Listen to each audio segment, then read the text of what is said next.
Hello, Lizzie here, and today I'm going to show you how I put together Juniper. And Juniper is actually a Christmas project. Yes, I know it's early in the year. You may well be looking in November, December time, which is even better. January, not such a good thing. But it's Christmas ideas. To be perfectly honest, these makes, if I do them in Christmas fabrics, you know that you can change them to your regular fabrics. It's just the design, it's just the fabrics I've used. It's just the theme. Now, this is Juniper, and she's actually a square centre table piece. And you can see that this is just the quilt top. Okay, this is just the quilt top. Now, the reason for that is that as soon as I finish filming this is going off to my long arm quilter who lives close by, and she's going to quilt the whole thing for me. So when you get to see this, at some point I'm going to be putting a little bit of video attached to it to show you once it's been quilted. So you can see what it is. It's a Seminole design. Isn't it glorious? This is using all the new Liberty fabrics, new Liberty Christmas fabrics for 2021, and I think you'll agree they look absolutely gorgeous. And the whole range is really very inspiring. I've picked out the reds and greens for this, but for Joy, which is the box up there on the top shelf, if you can see Joy, I've picked out the blues. So it's quite a diverse collection of fabrics. But anyway, this is about a 35-inch, 36-inch square Seminole quilt. To be honest, this is going to go right in the centre of my dining room table, and that's why it's going off to the long arm quilters, because I want them to quilt a Christmas design on it. And even though it's quite a small make, obviously you can make this bigger, but because it's quite a small make, I wanted them to use their expertise to get that done for me, and I'm really looking forward to seeing it coming back. So there we are, another little quick look at Juniper, which is our Christmas design. Not very often I do that. I'll normally quilt all my own things, but to be perfectly honest, I want this to be the one that I use for the next 20 or 30 years. So I want it to be done, like I said, with the Christmas design all over, and I'm really looking forward to having that done. So I'm going to show you how to put the pieces together, because with Seminole quilting sometimes it makes your brain go funny because you're cutting strips, you're turning them, you're cutting them again, you're turning them again to trim it so you've got the diagonal strips. So I'm going to kind of go through the process of how we get that together. To be perfectly honest, it's really easy. It's just straight stitching, but it's just getting your head around how it's going to look and how you're going to put it together. So in this pattern, I've only used, well, the front cover photograph and a photograph halfway, right at the end, just to show you what the quilt looks like. But mainly I've used panels. So all throughout the pattern, I've used panels. So, or charts, I should say. So you can see how they're stitched together, what you do once they've stitched together, and that sort of thing. And actually, we were talking about this, my friend and I, Kath, about how we were going to present this to you, and we thought the charts would be a much better idea than photographs. You let me know what you think. But anyway, we're going to work through it, and now I've messed it all up, so I'm just going to put it back in some sort of order. To be honest, it's actually quite a nice, like I said, quite a nice easy make. So let's just get this back to where it should be. There we go. Not that I need to follow it anymore, but it's nice to have it in some sort of order. Right.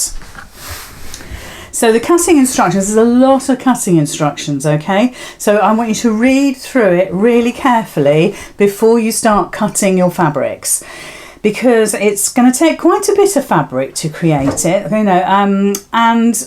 so it's worth reading up first. And to be honest, I've used a 1/2 metre, and when we get to do the sort of outside strips, it takes that full 1/2 metre right to the edge. So this is why I want you to be really accurate. And I also want you to have the stitching to be really accurate as well. I really want you to do a 1/4 inch seam allowance. And you know what? I very rarely say that as well. So you can see the Seminole patchwork, it's really important to have that accuracy and to think first before you cut. So the first thing we're going to do is I'm going to show you what the panels look like. Now the centre panel is made up of two different pieces, if you like. They're both identical except one colour has been changed. So these are my scraps, and I wanted you to see the scraps because actually there's quite a bit left over. So you can see there's the green one, and you can see I've stitched it selvage to selvage, and I've cut right up to here, and that's my scrap. It's not scrap, but you know what I'm saying. So I'm going to be using that. And in the chart, so if I show you the first chart, you'll see that you've got the green collection and then the red collection there. So you know there's going to be two different sorts with this design. So there's the red and there is the green. Now obviously you need some contrast, definitely. I would perhaps draw it out on graph paper and colour it in and see what you think about the other colours that you're going to use. But I've kept it really simple, red and green and white being the background. But there's the green. So what I'm going to do is I'm going to cut four strips, two from the green, two from the red. I'm going to stitch them together just like I would if I was preparing the quilt, and I'm going to lay them on top of each other, so I'm going to be quite brave. I would want you to actually cut these independently, but just for speed. So just make sure that all your edges are lining up absolutely super duper parallel on top of each other.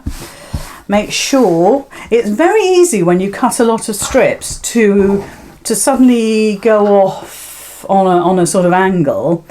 And so from time to time when you're cutting the strips, you need 12 green, 12 red. I would regroup. Look at your bottom fold line, your top line, and make sure they're absolutely parallel. Use the grid on your mat to make sure again they're following the lines top and bottom, and trim, because you might find you've gone over a little bit. It's easy done. So all I'm going to do is I'm lining these up on my mat, just like I said I was going to do. And we're going to cut 2-inch strips. The whole thing is 2-inch strips. It makes the design nice and neat. And at the end of the day, you know, when these were done by the Seminole Indians, they just use their scraps. We're lucky we can use meterage, yardage now. So 2-inch strips is kind of I think quite frugal. You know, it's up to you. You could upsize the design if you want to. So let's just cut our 2-inch strips. So I'll get these lined up as best I can. And get yourself a nice new rotary blade in your rotary cutter. That always helps. Well, let's do 2 more. And like I say, just keep checking to make sure that your pieces, your folds, bottom and top are absolutely parallel and following the grid line of your mat. It's quite important, like I say. It's the only time you're going to hear me say try and be as accurate as you can. So again, that's my scraps. It's not scrap. I'm going to be using that for something else. It's so gorgeous. Maybe a cushion or maybe a couple of table mats. There's just John and I for Christmas. So yeah, that's probably what I'll do. So this is what we've got. Let me just hold this up. So we've got two red, 2 green. Let me hold it so they look the same. There we go. 2 red, 2 green. Now the next stage, let me just show you what that looks like on the chart. So there, I've just used the green. But there is the strips stitched together. So you're cutting selvage to selvage, regardless, because you need that amount of fabric. So cut selvage to selvage.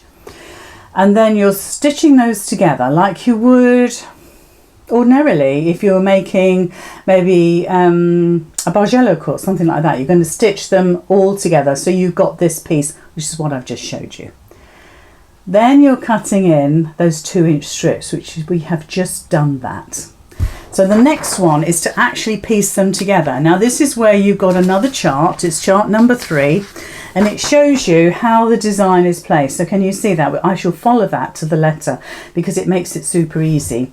Every single time you place the next strip you're bringing it down. It's like a 2-inch square really. You're bringing it down. So you need to find a reference point that makes sense to you. And for me, it was using the white squares. Can you see we've got the white square there as my reference point. And by using them, I knew that I'd got it right. Because you need to twist every other one 180 degrees to get this effect. So when you stitch it together, you get those square rings that are interlocked. That's the design. So look at the design, look at the chart, and place your strips down accordingly. And I would place all 24 strips down on the floor, on the table, just to make sure you've got them absolutely right. I must admit, after a little while, you kind of get a second sense of whether you're going right or wrong. So the first one we need to do, and I'm going to follow my chart, you can just about see it on my table there. The top one, let me go to the side camera because you might be able to see a little bit better. I'll just take my machine out. So the first one is the green at the top and the red like that. Okay, so if you look at the first one, it's green at the top, then it's a red. The next one is the long green and then the red. Yeah, you got that? So we place the green like that. And then we have the little red square there. So look, that's that one there. If you get at all confused, I'm going to find something to show you. I'll use my pattern piece. If you get at all confused about where you are, just place your a spare piece of paper over the top, and every time you place a strip, move that along so you've got a guide, because it does make your eyes go squidgy.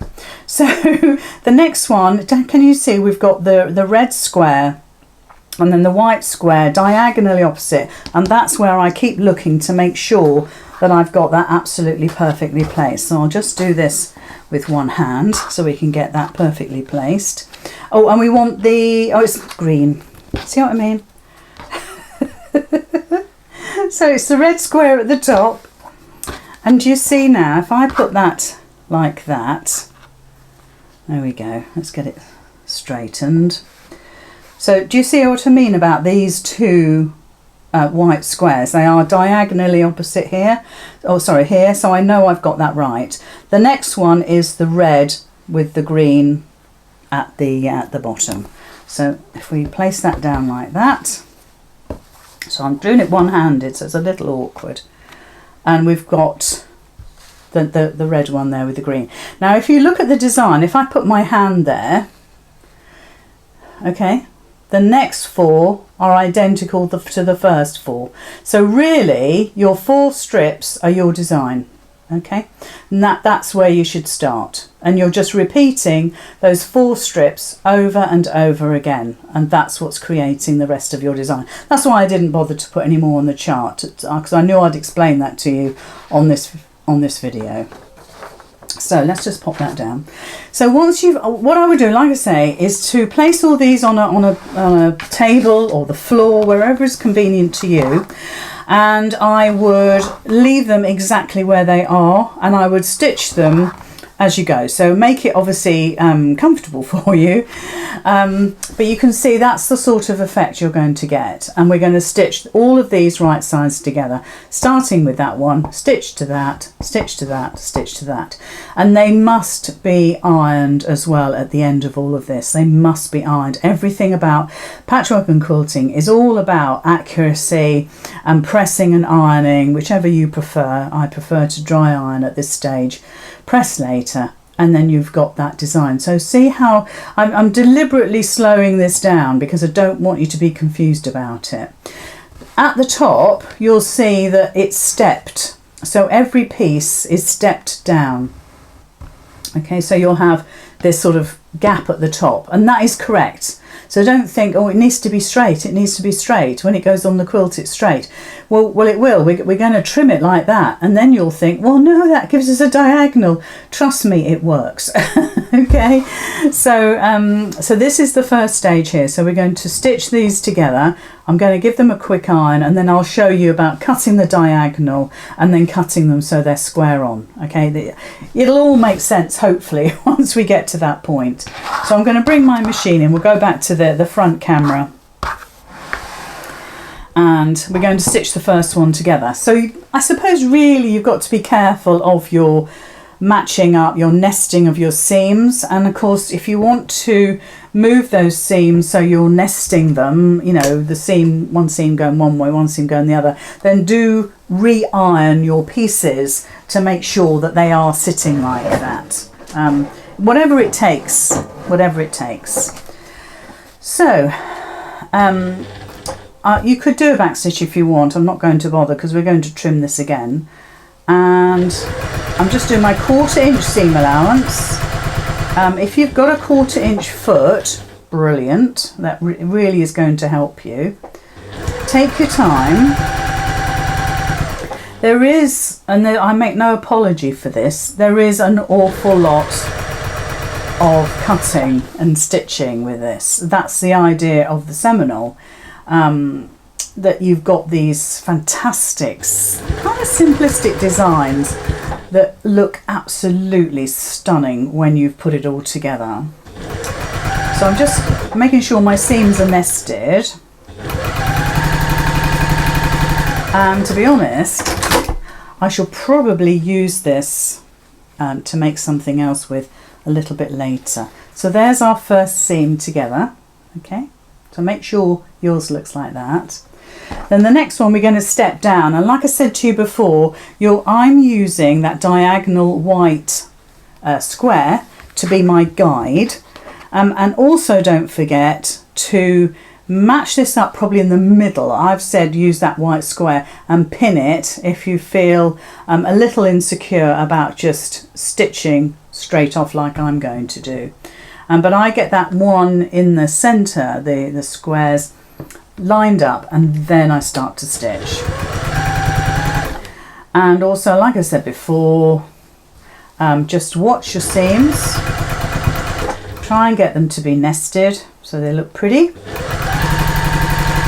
But if this is the first time you've done anything like this, then I would say it's not a huge piece to make, but it would, if I stitch this for you from start to finish, it would take a good couple of hours on a video. So I figured that wasn't the way to go. Not for you anyway.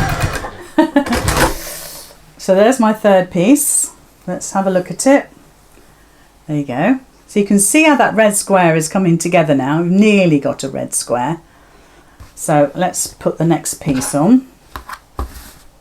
And like I said, you're going to step it down every time.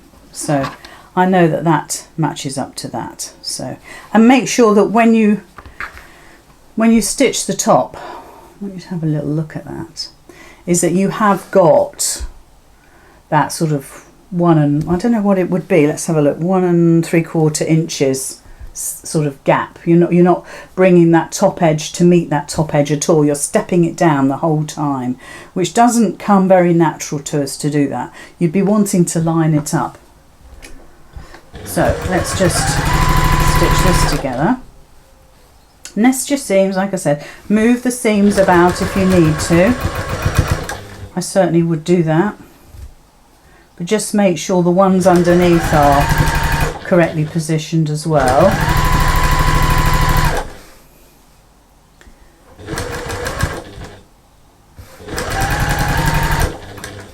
Okay, and the last one there. Smooth that down so it nests. Okay. Now I'm only doing this 4 strips, so you can see what it looks like. You can see what yours should look like at this stage, and then you can move on and carry on putting the strips together. So can you see we've now got that red square. Now when you come to iron this, you want to iron all the seams going one way. I'm using white fabric, so I can't disguise those seams. Those seams are always going to be shown, and actually that's okay. I'm comfortable with that. You might find that you might want to open the seams up. be an awful lot of work to do that. So I'm just pushing the seams over into one direction just to make sure that it sits nice and flat. And I have got a couple of seams twisted here, but that's okay. So again, just pressing those seams out. And if you have twisted a seam by mistake, it's worth unpicking it and straightening it up. Really it is. Okay, so that's not too bad. We can be forgiven for a little bit of that. Okay, so there's it pressed. So look at the difference between before and after. So now comes the part where if you've put all 24 strips together, that's the key. You're actually doing 24 strips, 12 green, 12 red, and it makes you quite a large piece, a lot bigger than the 35 inches. Okay, you're gonna trim this back. And the next stage on chart 4, so if you're following me with the pattern, chart 4, it tells you to cut. Okay, you can see that I've still got my piece on the diagonal, and I'm telling you to cut all the little triangles off. So I'll do that on the side camera. So you're going to have 24. So if we go to the side camera, there's the piece like that. Let's get all my paperwork out of the way so it doesn't look so untidy. So top and bottom, you're going to have, as you can see, you're going to have the triangles, the pointy bits. We want to cut those off. We want to trim those up. So I need you to, I wouldn't worry too much about placing your piece on an angle on your mat. I wouldn't worry about that. I just go point to point. So this point, and this point is where I'm going to place my ruler. I'm not looking at this one or anywhere down here for reference. I'm just using those points that have naturally been made with the seam. So let's just get that lined up. There we go. So if I just pull them away, you can see I've cut those. And then if I do the other side, just make sure that's folded down. Again, I'm going through the points. I'm not looking at anything else. I'm just looking at the points. So I'm looking here, here, and here. Okay, so there's my second bit done like that. So you will have a very long piece of patchwork that looks like that, and to get it so it's square, you then need to turn it, and you're cutting across here. Okay, so if I was to fold that back, which is not going to be easy to do because you're going to see it, you end up, let's try and do this so it makes a little bit more sense.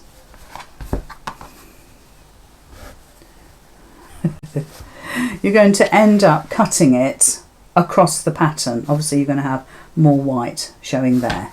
So when you look at it this way, perhaps if I'd done more strips it would have helped, you're actually cutting square like that across the design. And actually, because of the way I've designed it, I think you'll find that the next red square that you add onto this is where you cut through. But you're cutting through, so you're cutting a 1/4 inch seam allowance on this square here. So you might think this is a waste, but it's not, because you can use that for other things. So you're cutting, so let's put that on the straight line there. So our bottom edge is on a straight line.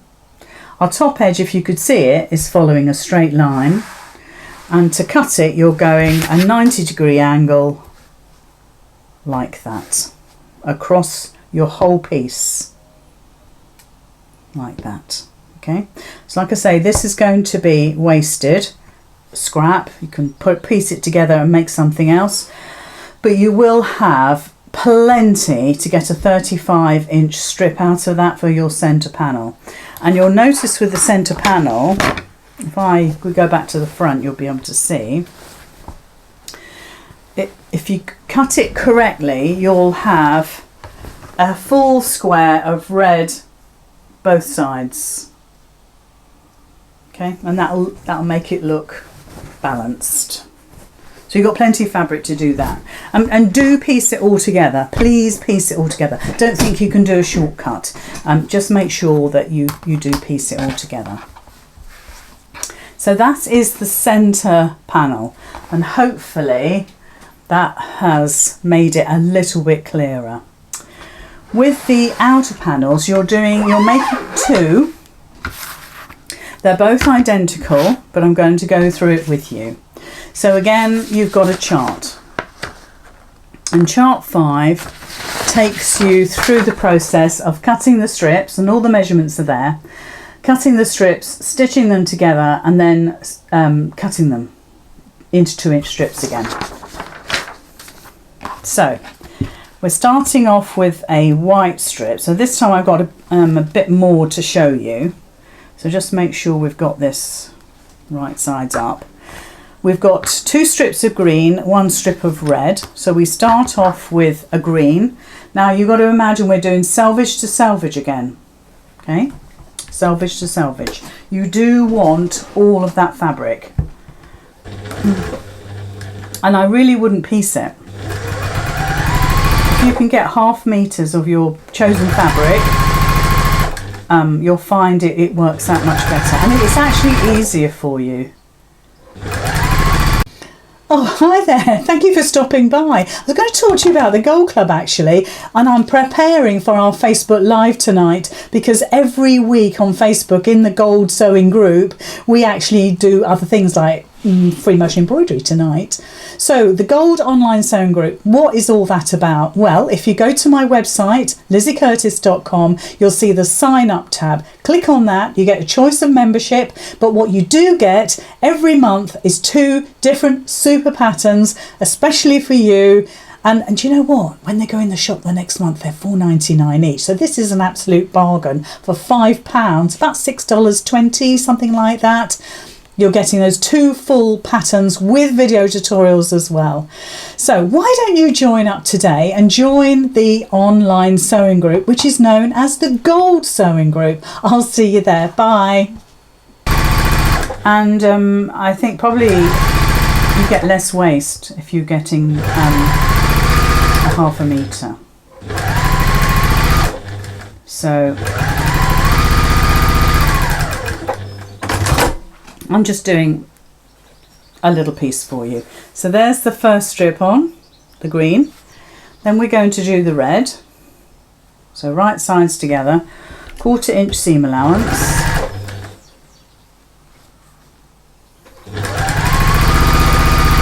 And you're just adding that strip.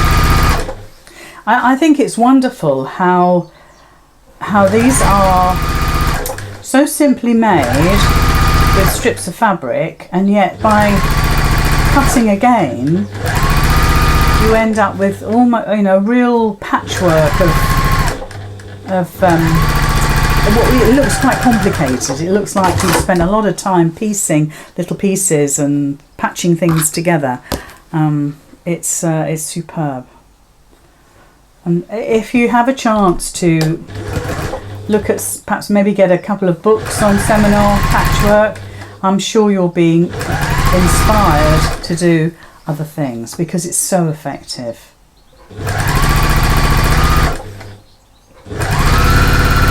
So putting that green strip on now. So you'll understand by the end of this is all strip piecing.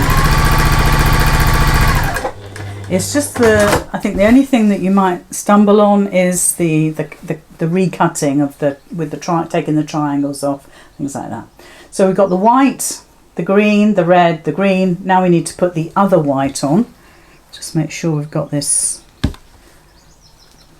That's it, white on white is so tricky, isn't it? So let's put that on. And again, I would stitch all these together and then press, well, iron, use a hot dry iron. The only time I would press or steam a piece of patchwork is when it's all put together. I would only dry iron up to that point.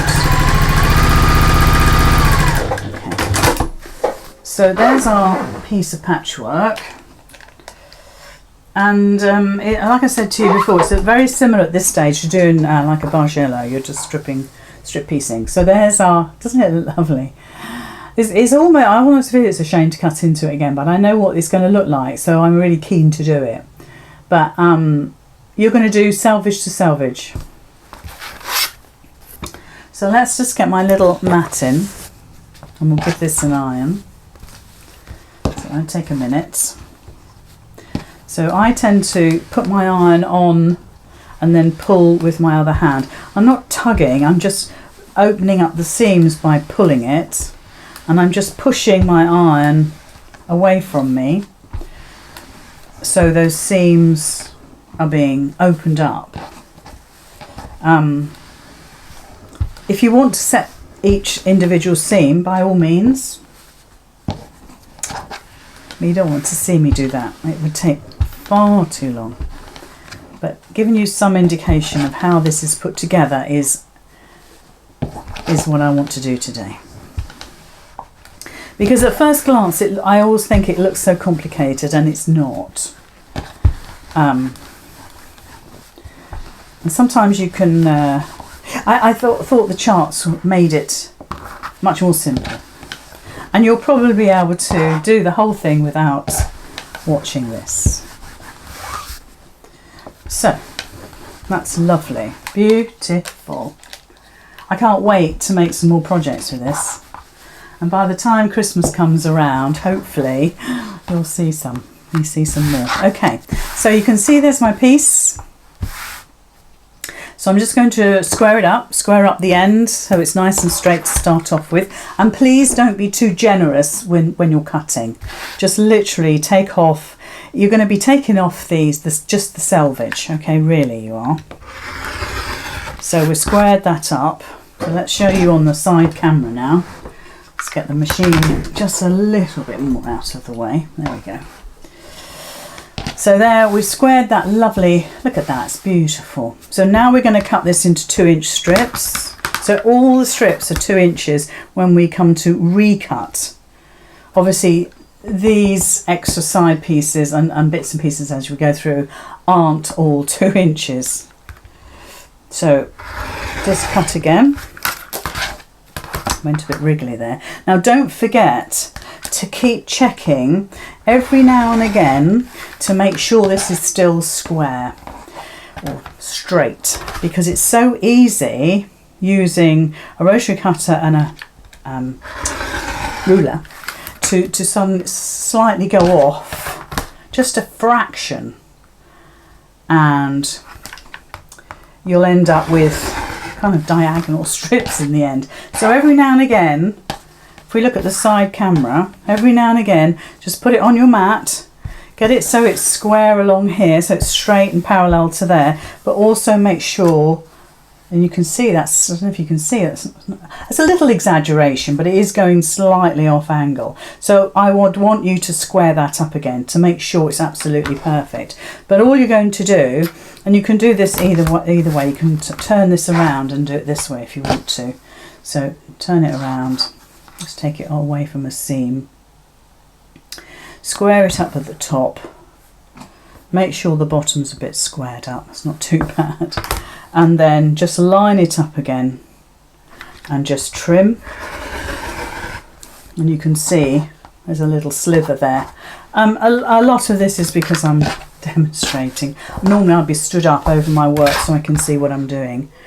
If you've got one of those lovely tools where you can just pop your rotary cutter into the grooves and cut, then use that, because that's absolutely ideal for this sort of work.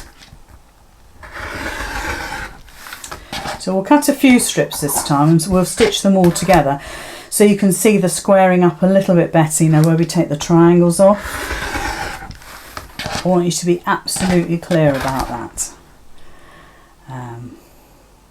because if you're in the middle of making it, it's not easy to ask that question and get an instant reply, is it?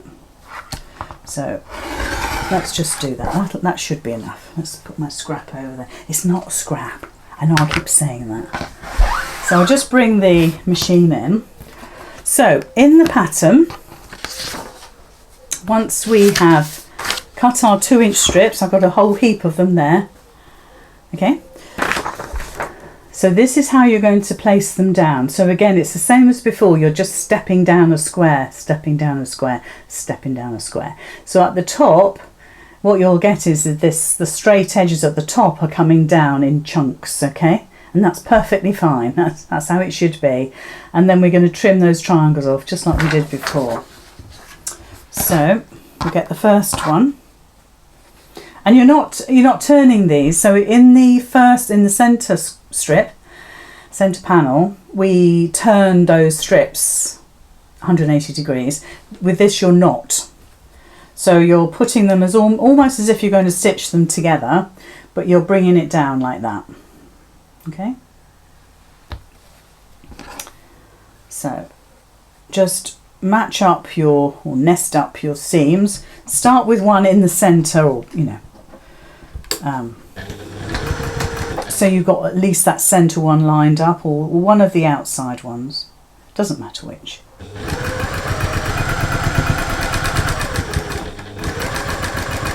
And what you can do with this one, you can turn 180 degrees, which is an absolute contradiction of what I've just said. But if you do, you'll get your seams nested. So there's the two stitched together. Okay. So the third one goes on top. So where that seam is going up, the one that we want to put over the top, we want the seam going down. So we are kind of turning them 180 degrees. So we're just moving it down a square. And when you come to do this, maybe listening to me, you'll think, what on earth is she talking about? But once you come to do it, you'll realise what I mean. And that way, you just nest beautifully as you're stitching. And by nesting the seams, you'll get such a great result. Let's just make sure that's going the right way. Okay. So there's our third one. Okay, so I'm just going to carry on until I've done, we've got about 4 or 5 more to do. So I'll just carry on doing that and I'll see you in a while. So I've stitched a few together. You're going to do a lot more than this. I've said in the instructions how many you need to stitch together, but you need to cut and stitch enough to create a 35-inch strip once the ends have been squared off. And that's what I can show you on this, because this is a much larger piece than the piece I did before. So I've stitched all these together. So again, I want you to press them. And just take that time, or iron them I should say, dry iron them. It's important that you don't use steam, because you can stretch the fabric. And because a lot of this is on the, well, some of it's going to be on the bias, the top will be on the bias, you don't want to stretch it. So I'll just work my way along. I'll do it as quickly as I can. But I want you to take your time. I want you to really work hard at getting these seams beautifully straight and flat and crispy. It's just such a lovely process to go through. It really is. Absolutely love it. The effect is stunning. So there's it ironed. Always looks different after an iron, doesn't it? And if you want to use some best press on there or some starch spray and really get it crispy.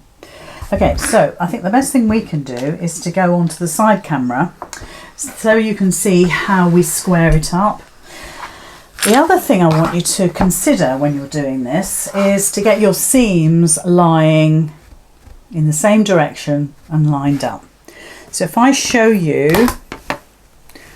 the quilt top that I've made so far, let's go on the side camera. let's just take a section of it. So we are creating this bit here. So once you've done your center panel, which is this one here, by all means add your sashing strip. Okay, and you've got the measurements of the sashing strips, and you want 2 either side of your outside border.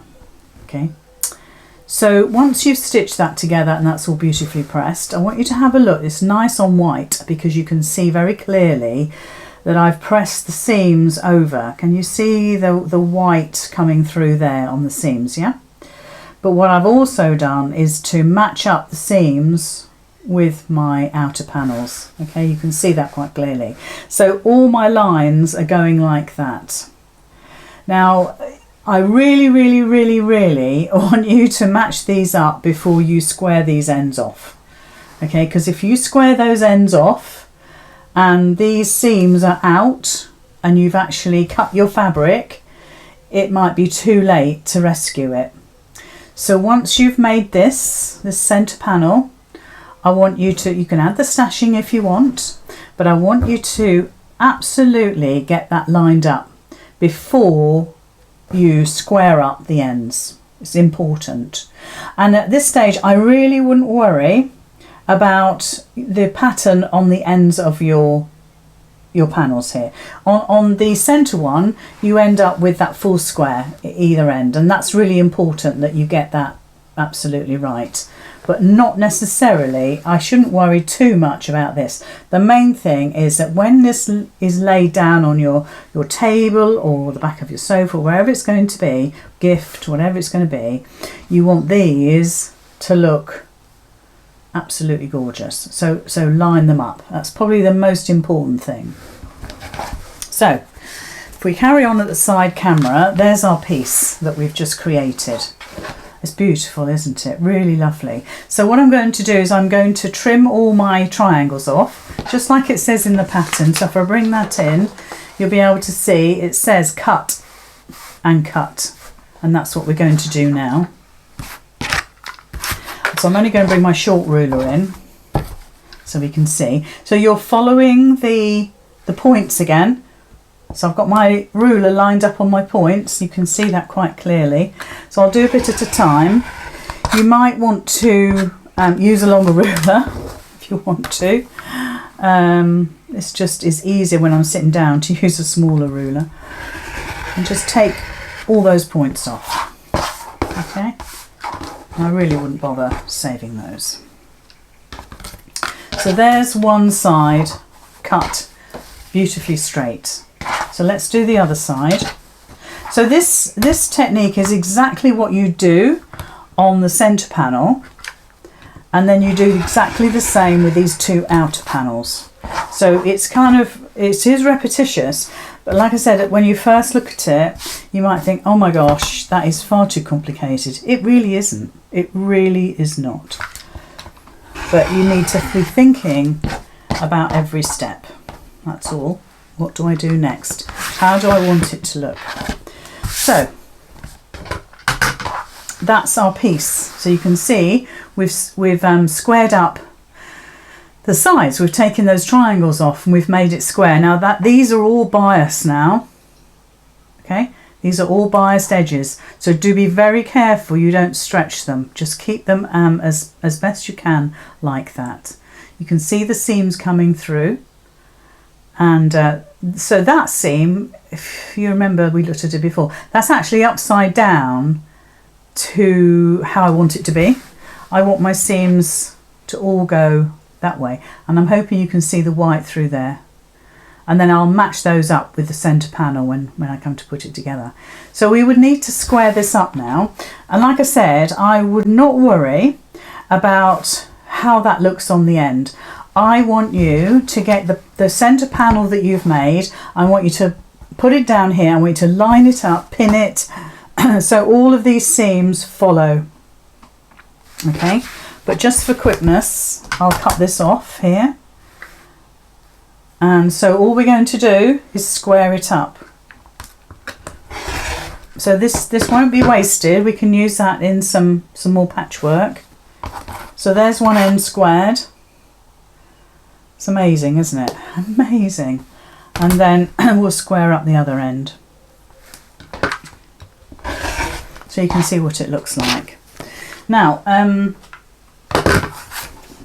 what we've done now is we've squared up, and that's the little piece that I just made. Now actually that could be in the centre panel of a cushion, something like that. That could be the centre panel on a little placemat to go with the Christmas tablecloth. You know, you can use any fabric you like. This doesn't have to be Christmas. It's not a particularly Christmassy design. It's a really pretty design. So you could use it any time of the year. But if you were to use Christmas fabrics, maybe a table mat to match would be ideal. Or chop it in half again and make 2 big coasters. That's a brilliant idea. I'm not going to waste it. So that's how we make those outside strips. Now, that's all your charts done and dusted. The next part is purely direction on stitching the pieces together, putting a sashing in between. So if I open it up, you'll see what I'm talking about. So you can see the 4 strips of sashing there. You can see how they're placed. So you've got the white borders here. So if I come down and make sure you can see, you've got the white borders here and you've got a white border on the bottom. So that is your piece then stitched together. And it, like I said, by the time you put binding on, it's going to be about 36 inches square, but it's 35-ish. And I'm saying ish just because of cutting and stitching, because there's a lot of both. That's how it should be. Now with mine, I'm going to have a binding of, I think maybe it's going to be a red, I think. But like I say, it's going off to a professional long arm quilter now to get put together. But like I said, I will share a photograph with you. So that is how you make Juniper. And I really hope you enjoy the process. Please don't waste any of those scraps. You will have quite a lot of bits that you can perhaps patch together to make something glorious. But I hope you've enjoyed it. I thoroughly enjoyed making it. It does take a little while. It's not a quick project. It's quite a lengthy project for you to do. But if you did want to make it for Christmas, I've given you plenty of time to put it together, and then perhaps you can gift it. Maybe. I don't think I'd want to part with it. But I use mine using the new Christmas Liberty fabrics, and maybe that's something that you could do as well.